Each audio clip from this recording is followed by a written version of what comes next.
Alors la question B, donc on va se servir de ce qu'on vient de montrer. Comme f est strictement croissante, on utilise la fonction f sur une inégalité, elle va conserver l'ordre. Donc si t est supérieur ou égal à 10, f de t va être supérieur ou égal à f de 10. Il reste à calculer f de 10. Je remplace donc t par 10 dans l'expression de f.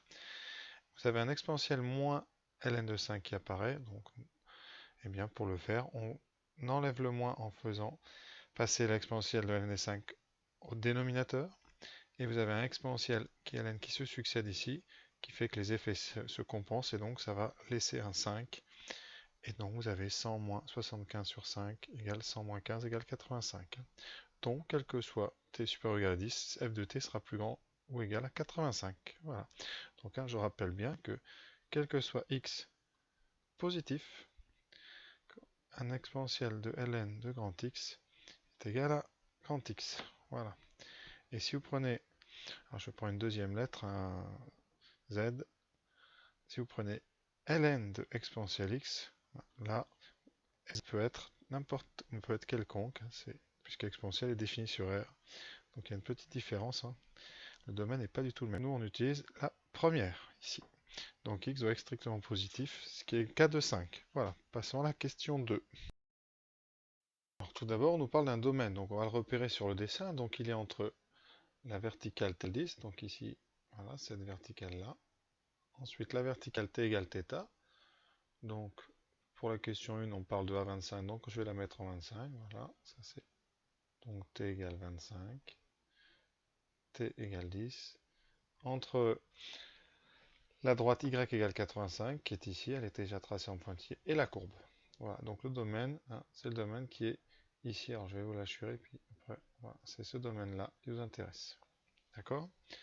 Bon, alors, pour le mesurer, hein, on sait, hein, que l'air, ici, peut être mesuré à l'aide des petits carrés qui sont là, hein. Mais la question, c'est quel est l'air d'un petit rectangle? Ce n'est pas des carrés, c'est des petits rectangles ici. On regarde en bas, un rectangle ici, l'unité, c'est 5 et 5. Hein, donc, hein, chaque rectangle ici fait 25 unités au carré.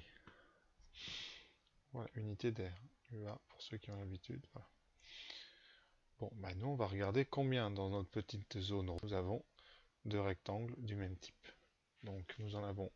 Alors, on peut compter, hein, on va enlever les hachures pour un petit peu voir plus clair. Voilà. Donc, je vais les numéroter.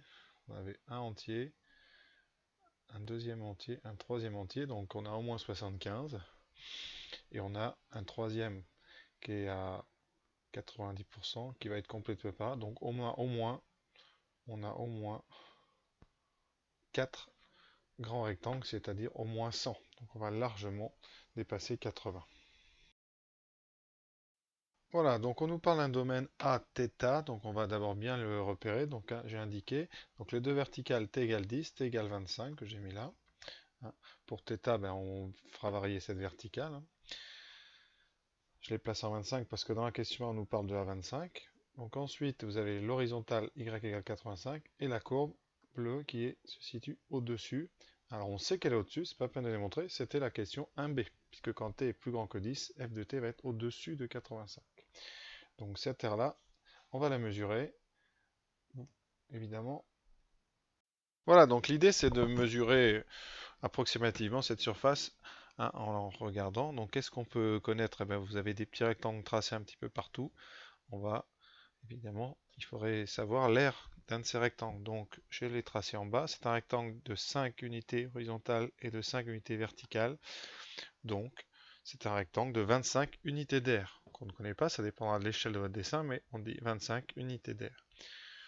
Hein, sachant qu'une unité d'air, c'est un carré, c'est un rectangle de 1 d'unité horizontale et 1 d'unité verticale. Voilà. Donc vous, ben on compte dans la zone, vous avez au moins 3 rectangles entiers, plus un quatrième largement, hein. Ça veut dire que vous avez au moins 4 fois 25 unités d'air à l'intérieur, c'est-à-dire vous allez dépasser 100.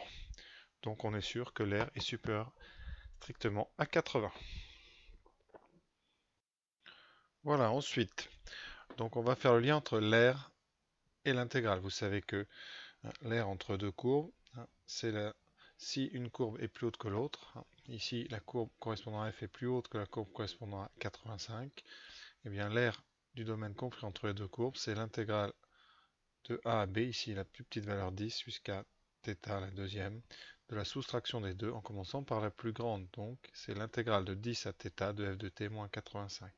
Et on va calculer ça en remplaçant par l'expression de f de t. Et vous verrez, on trouvera très vite l'expression demandée. Voilà, donc je remplace, je trouve à l'intérieur de l'intégrale 15 moins 75 moins ln de 5t sur 10. Je sépare en utilisant la linéarité de l'intégrale.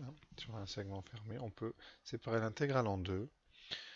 Et vous avez l'intégrale de 10 à θ de 15 qui, là on peut trouver une primitive facilement, c'est 15t, et ça donnera 15 fois θ moins 10. Et pour l'autre partie, on peut sortir le 75 toujours par linéarité. Et pour l'instant, on s'arrête là puisque c'est la question s'arrête à ce moment-là. Voilà, donc juste, je rappelle, ce qui était important dans la rédaction, c'est bien que f de t est plus grand que 85, et surtout, mais là, c'était ici, il faut que θ soit plus grand que 10, puisque l'intégrale, quand on fait une aire d'une surface, entre une courbe f qui est plus haute que la courbe d'une deuxième courbe, il faut l'intégrale avec les bornes rangées dans le bon ordre. Voilà. Voilà, maintenant, on va calculer cette intégrale. Donc, il faut une primitive d'exponentielle moins ln de 5 sur 10 fois t. Donc, c'est dans le cours, c'est-à-dire que c'est la primitive d'exponentielle ax, fonction affine.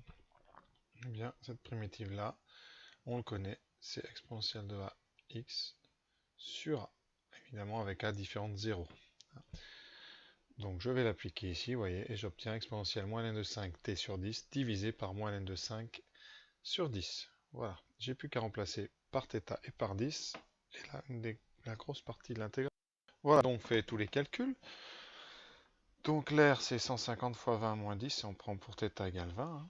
Ici, donc 75 fois cette intégrale que j'avais détaillée juste avant. J'ai mis donc j'ai passé le dénominateur au-dessus, donc il est inversé, ça fait 10 sur n de 5. Donc ici vous avez 750 avec un plus, puisqu'il y a un moins ici et un moins là. Les deux moins ici vont s'annuler.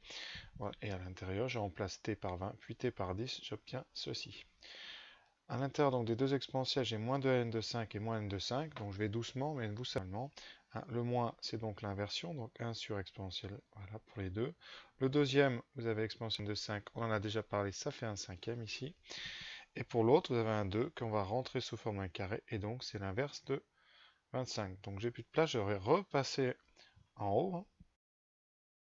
Donc voilà, j'obtiens 20 égale 150 plus 750 sur n de 5 fois 1 sur 25 moins un cinquième. Je mets même le dénominateur, je calcule et j'obtiens ça qui donne à peu près, je vais aller voir à la machine, ici j'ai fait le calcul, donc 75,44 à peu près. Donc à peu près 75,44, on arrondit à l'unité, donc 75. Voilà, donc au bout de 20 minutes, on a 75,4 degrés. Donc la stérilisation n'est pas finie puisqu'on n'a pas dépassé les 85 annoncés, donc elle n'est pas finie. Voilà, le sujet est fini. J'espère que ça vous a plu et que j'ai été assez clair. Voilà, je vous remercie et à bientôt.